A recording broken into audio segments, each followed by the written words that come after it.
دوستو، اگر آپ لوگوں نے ارطغرل غازی سیریل دیکھا ہے یا پھر دیکھ رہے ہیں تو آپ لوگوں نے ایکسیکل یعنی اقصی کلی کا نام تو ضرور سنا ہوگا۔ اس کے علاوہ ان لوگوں کو سفید داڑھی والوں کے نام سے بھی جانا جاتا ہے۔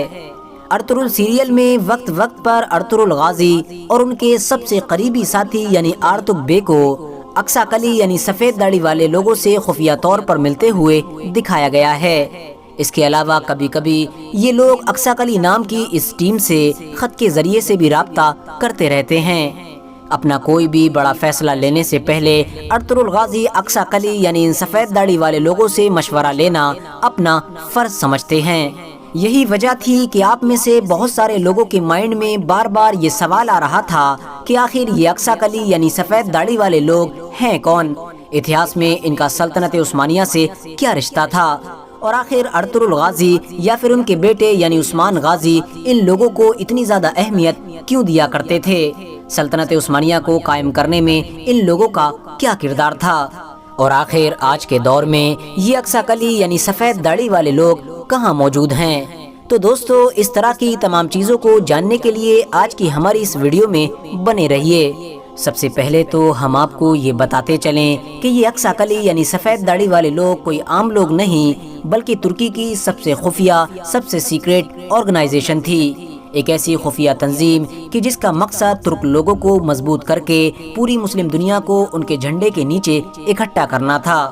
آسان لفظوں میں ہم اتہاس کی اس تنظیم کو دنیا کی پہلی سیکریٹ آرگنائزیشن بھی کہہ سکتے ہیں، جس سیکریٹ آرگنائزیشن نے لگ بھگ پوری ہی دنیا میں اپنے جاسوسوں کا جال بچھا رکھا تھا۔ دنیا میں کب، کیسے اور کیا کیا ہو رہا ہے، پل پل کی خبر ان لوگوں کو ہوا کرتی تھی۔ یہی وجہ ہے کہ ارطغرل غازی اور عثمان غازی کے علاوہ بھی سلطنت عثمانیہ کے اتہاس پر جتنے بھی سیریل یا موویز بنائی گئی ہیں ان میں بھی ان لوگوں کو دکھانے کی کوشش کی گئی ہے۔ اب اگر بات کریں اس بارے میں کہ آخر اس سیکریٹ اور خطرناک ٹیم کو کس نے بنایا تھا، تو آپ کو بتاتے چلیں کہ اس کی بنیاد ترکی کے ایک مشہور بزرگ کہ جن کو دیدے کرکت کے نام سے جانا جاتا ہے انہوں نے رکھی تھی۔ ان کے بارے میں یہ مشہور ہے کہ یہ اوغوز ترکوں کے ایک ایسے ہوشیار اور طاقتور بزرگ تھے کہ جو اپنی عقل مندی اور ہوشیاری کے بلبوتے پر ترک کے بڑے بڑے قبیلوں کے مسئلوں کو حل کر دیا کرتے تھے۔ ان کو ترکی کے لوگ ایکسیکل کے نام سے بھی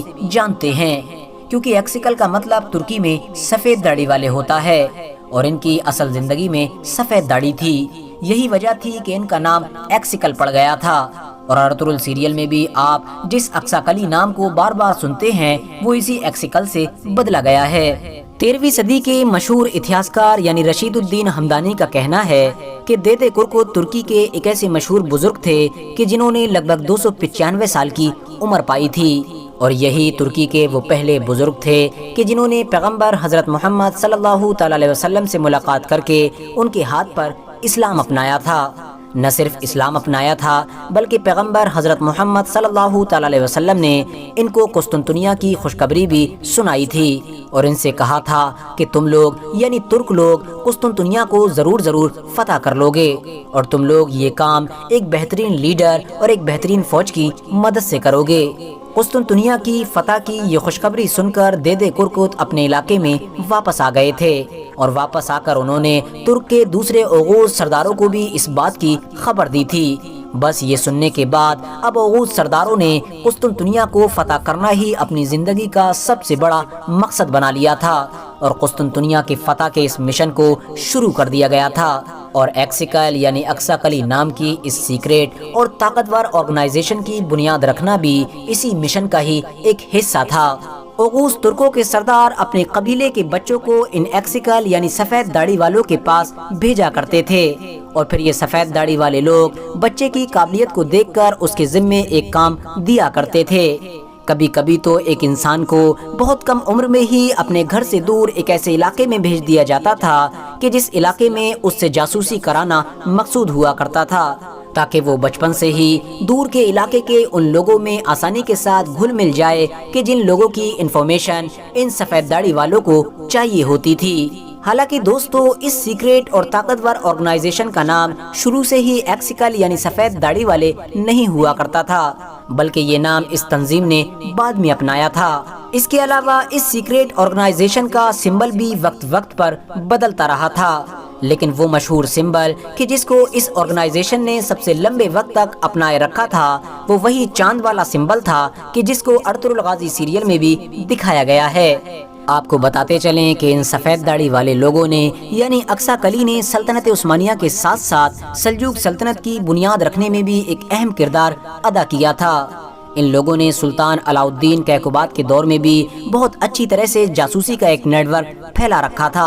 اور ان لوگوں کے مشورے پر ہی ارطغرل غازی نے سلجوق سلطنت کو اور مضبوط بنانے کے لیے ایک محفوظ ٹھکانے کو چھوڑ کر ایک خطرناک ٹھکانے پر ہجرت کی تھی، یعنی انہوں نے بازنطینی سلطنت کی سرحد پر آباد ہونے کا فیصلہ کیا تھا۔ جیسا کہ آپ لوگوں نے ارطغرل سیریل کے دوسرے سیزن کے آخر میں بخوبی دیکھا ہوگا، کائی قبیلے میں سب سے پہلے سلیمان شاہ، ان کے بعد ان کے بیٹے ارطغرل غازی، اور پھر ان کے بعد ان کے بھی بیٹے یعنی عثمان غازی اس ٹیم کا حصہ رہے تھے۔ خاص طور پر اس ٹیم نے عثمان غازی کی بہت زیادہ مدد کی تھی، اور عثمان غازی کی بہت ساری فتوحات یعنی بہت ساری جیتوں میں اس ٹیم کا بہت اہم کردار رہا تھا۔ اس ٹیم نے عثمان غازی کی کئی جنگوں میں جاسوسی کے ذریعے سے مدد کی تھی۔ سلجوق اور عثمانی دونوں ہی طرح کے لوگ کوئی بھی بڑا قدم اٹھانے سے پہلے ان سفید داڑھی والے لوگوں سے مشورہ ضرور لیا کرتے تھے۔ کسی بھی بڑے مشن پر جانے سے پہلے سفید داڑھی والے لوگوں سے مشورہ لینا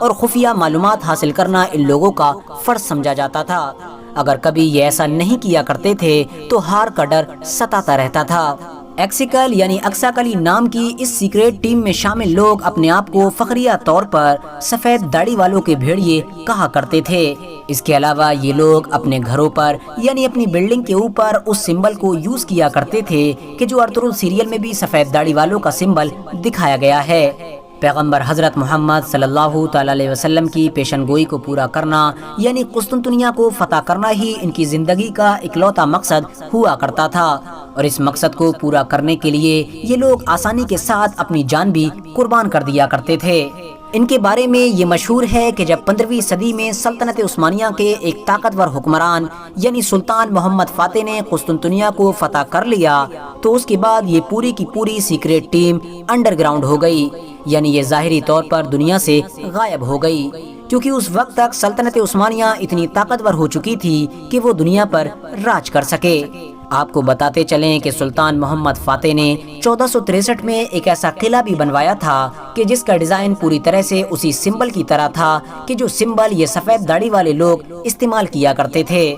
RH نیٹ ورک کے نالجبل فرینڈز، ایک لمبے وقت کے بعد جب سلطنت عثمانیہ دھیرے دھیرے کمزور ہونا شروع ہوئی تو سلطان عبدالحمید ثانی نے اس سیکریٹ ٹیم کو ایک بار پھر سے زندہ کرنے کی کوشش کی، یعنی انہوں نے اس ٹیم کو ایک بار پھر سے کھڑا کرنے کی کوشش کی، مگر وہ اپنے اس مقصد میں کامیاب نہ ہو سکے، کیونکہ ان کے دور میں نہ صرف ان کے دشمن حد سے زیادہ طاقتور ہو چکے تھے بلکہ کچھ عرب غداروں کی وجہ سے مسلمان بھی ان کی دشمنوں کی لسٹ میں شامل ہو چکے تھے۔ اسی لیے ان کے لیے اب یہ پہچاننا مشکل ہو چکا تھا کہ اپنا کون ہے اور پرایا کون ہے۔ بس یہی وجہ تھی کہ اس بار یہ ٹیم صحیح طور پر کھڑی نہ ہو سکی تھی۔